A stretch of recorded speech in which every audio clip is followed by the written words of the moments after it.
Salam sejahtera Bapak Ibu, Saudara, dan anak-anak sekalian.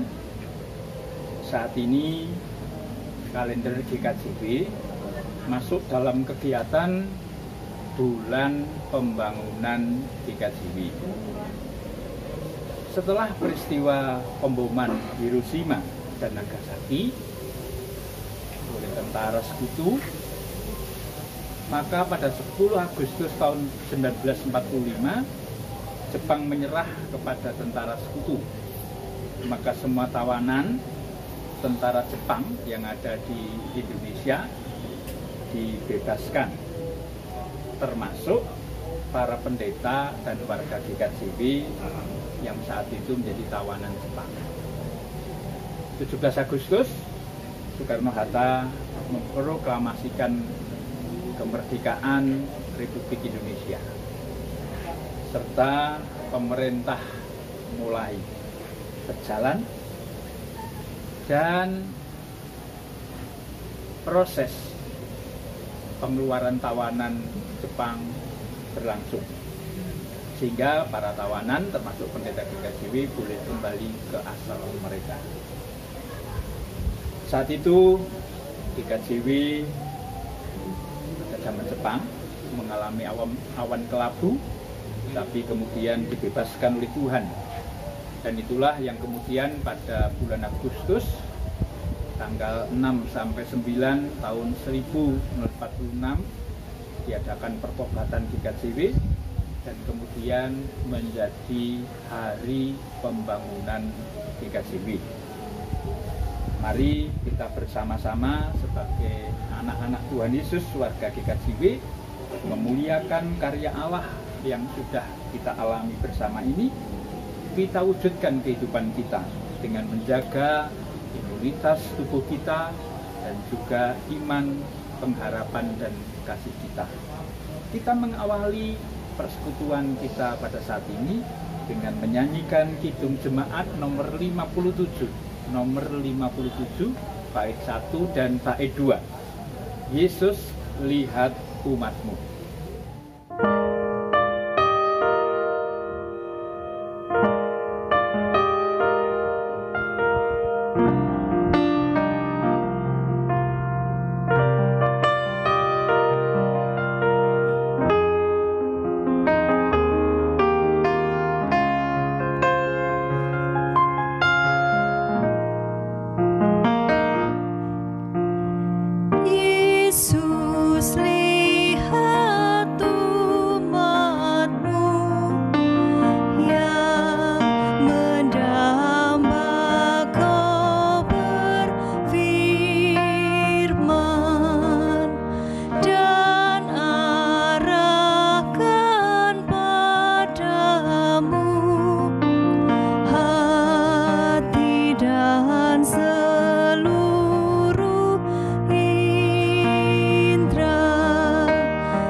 Saudara, mari kita berdoa.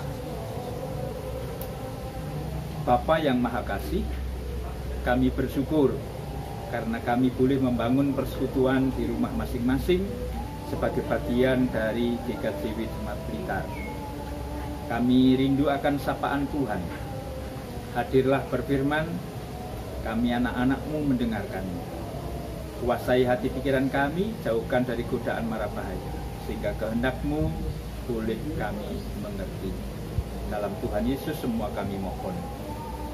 Amin. Saudara, kita akan membaca dari surat Roma.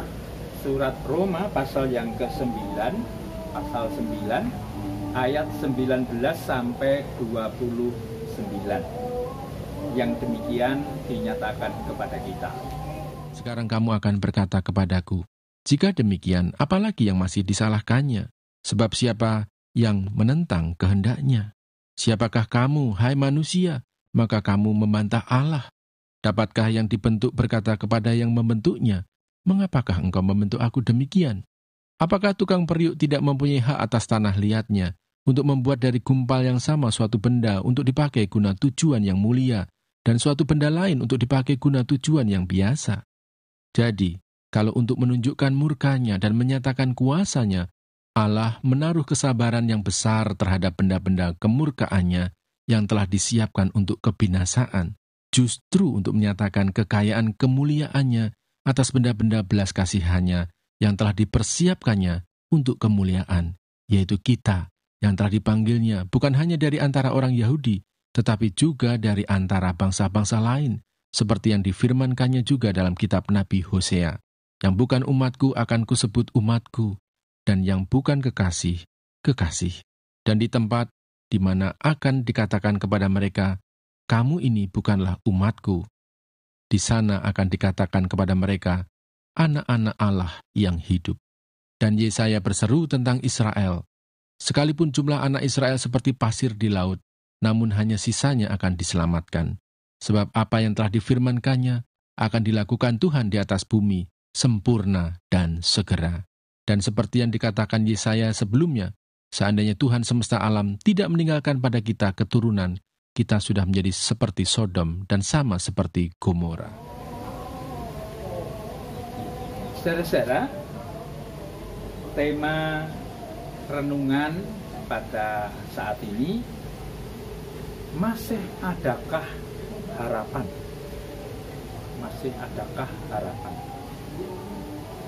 Saudara, Rasul Paulus mengalami hal yang tidak baik, tidak nyaman ketika Rasul Paulus menjelaskan kepada orang-orang Kristen di Roma tentang bahwa Allah itu benar. Ketika orang-orang mempunyai pendapat bahwa ketidakbenaran manusia menjadikan kebenaran Allah menjadi semakin besar, Paulus bertanya, kalau begitu, salahkah jika Allah murka? Dan kemudian, seperti di dalam renungan pekan yang lalu, Rasul Paulus juga menghadapi hal yang sama. Terlebih ketika itu, Rasul Paulus menjelaskan keberadaan pilihan Allah yang bebas, tidak bergantung dari perbuatan manusia. Di dalam pasal 9, Rasul Paulus dipojokkan. Jika demikian, apakah kita mengatakan Allah tidak adil? Itu kata Paulus menjawab mereka. Mustahil kalau Allah tidak adil. Oleh karena itu, Rasul Paulus menegaskan kembali tentang apa yang dialami oleh bangsa Israel ketika dibebaskan dari Mesir dan Tuhan mengeraskan hati Firaun. Semua itu dilakukan Allah bukan karena perbuatan manusia, tetapi karena belas kasihan Allah kepada manusia. Saat ini, ketika Rasul Paulus berhadapan dengan sikap orang-orang Kristen di Roma yang mempersalahkannya, semua tidak bisa membantah dan menentang Allah. karena semua dilakukan oleh Allah dengan kehendak bebasnya. Nah, pemahaman orang-orang Kristen asal Yahudi di Roma justru menjadikan Paulus sebagai tertuduh. Paulus dianggap sebagai perusak moral, perusak akhlak, perusak pengajaran iman. Nah, Rasul Paulus menggunakan pola pikir mereka, tetapi tidak menjawab dengan masalah kelakuan moral atau akhlak atau pengajaran iman, tetapi Rasul Paulus menjawab dengan pengalaman rohani. Dengan pengalaman rohani. Sehingga Rasul Paulus bisa kita lihat di dalam ayat 21 itu mengatakan, apakah tukang tembikar tidak berhak atas tanah liat untuk membuat dari gumpalan tanah yang sama suatu bejana yang digunakan untuk hal yang mulia dan bejana lain yang digunakan untuk hal-hal yang hina. Nah, disinilah apa yang dikatakan Paulus bahwa kebebasan Allah itu seperti kebebasan tukang periuk. Dan itu kemudian ditegaskan lagi di ayat 22 dan 24 bahwa umatnya sering tidak memahami bahwa Allah tidak segera menghukum karena kasih-Nya yang dipersiapkan oleh Allah untuk semua bangsa bagi kemuliaannya di kemuliaan hari, dan itu didasarkan pada belas kasihan. Manakala orang Yahudi melakukan yang tidak baik, Allah menghukum, dan hukuman Allah itu seperti mendung yang menutupi kehidupan mereka. Tetapi Allah juga menyatakan belas kasihannya, Allah menyatakan kemurahannya, dan belas kasihan Allah lebih panjang, lebih luas dari masa hukuman mereka. Ketika bangsa Israel bertobat, Allah menyesal memberikan hukuman, dan itu karena kasih.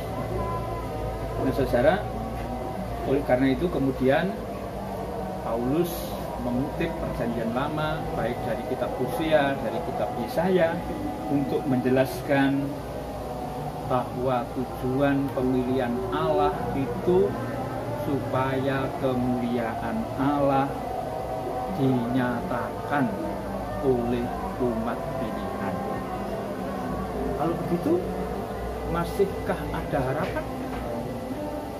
Rasul Paulus mengatakan, selama manusia mau merobohkan keangkuhannya, maka kasih Allah itu masih dinyatakan kepada kita. Harapan masih ada. Keangkuhan manusia itu dapat berupa kedudukannya sebagai umat pilihan, kedudukannya sebagai umat milik Allah. Bisa juga berkaitan dengan kelakuan moral, melaksanakan hukum-hukum Tuhan. Bisa juga berkaitan dengan pengajaran iman dan kesaksian kitab suci. Karena semua itu tidak dapat diandalkan. Jika keangkuhan itu telah dirobohkan, maka Allah mempunyai tempat di hati manusia.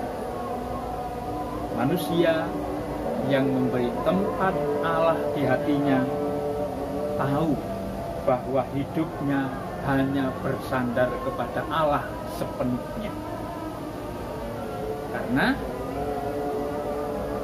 keangkuhan yang berkaitan dengan kedudukan sebagai umat pilihan, sebagai umat milik Allah, sebagai kelakuan moral, sebagai suatu yang berkaitan dengan iman dan kesaksian Alkitab, itu hanya bermanfaat jika ditempatkan di anugerah Allah. Oleh karena itu, di bulan pembangunan ini Mari kita bersama-sama membangun gereja kita dengan bersandar kepada anugerah Allah semata. Tuhan memampukan kita semua. Amin. Mari kita menyanyi dari Kidung Jemaat 260 bait 1 dan bait 2. Dalam dunia penuh kerusuhan.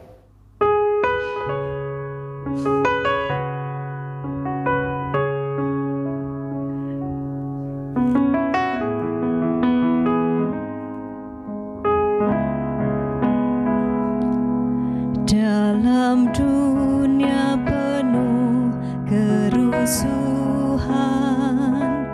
di tengah kemelut permusuhan, datanglah kerajaanmu. Di gereja yang harus bersatu, agar nyata manusia baru, datanglah kerajaanmu. Datanglah,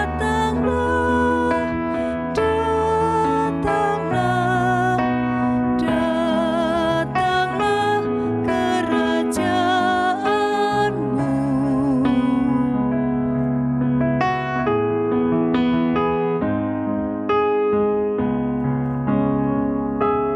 Memerangi gelap kemiskinan, menyinarkan terang keadilan, datanglah kerajaanmu.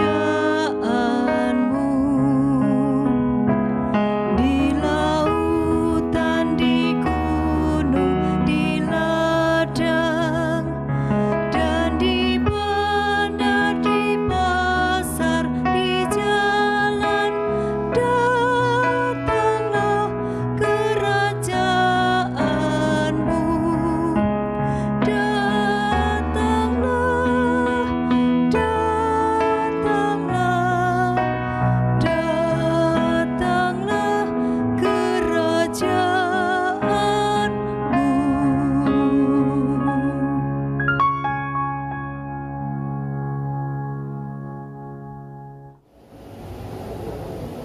Mari kita berdoa.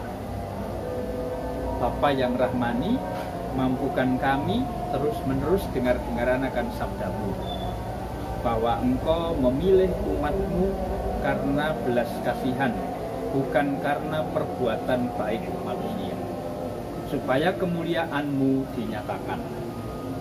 Mampukan kami, warga GKJW, tetap memuliakan Allah, bahwa pilihan dari Tuhan atas kami dan juga segala sesuatu yang bisa kami lakukan harus kami tempatkan sebagai bagian kami memuliakan Allah.